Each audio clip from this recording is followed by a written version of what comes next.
Namaste, brothers and sisters.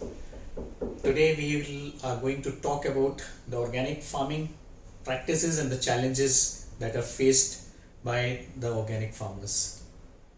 We have been doing organic farming for just about 3 years. However, it was a huge learning experience for us.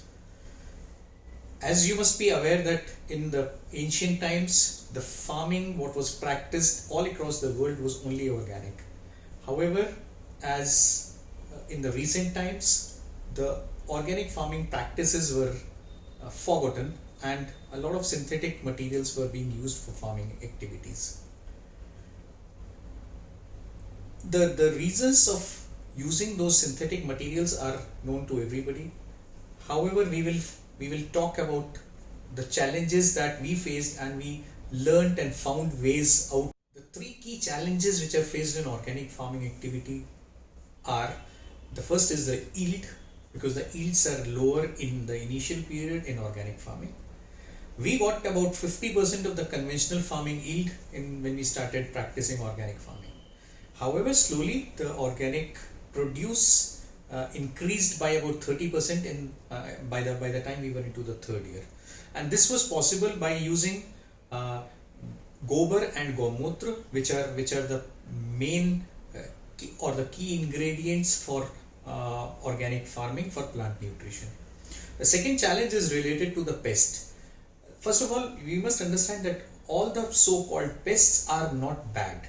Some pests are actually essential for improving the soil fertility and increasing the produce in organic farming. Some of the pests which we wanted to control, we got control through the neem oil spray mixed with water.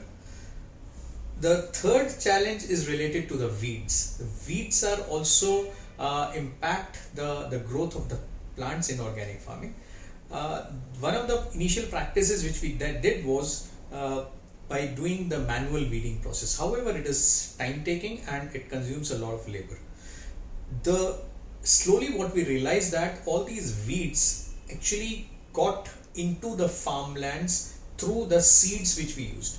So we started practicing the more rigorous cleaning of seeds before we use those seeds for sowing. So with those practices, we realized that the weeds have reduced, and a little bit of manual weeding is still required, which will be essential in any case. So some manual weeding, spray of non-synthetic or organic pest control materials like neem oil, and using the right plant nutrition made of cow dung and gomutra are the essential practices for organic farming.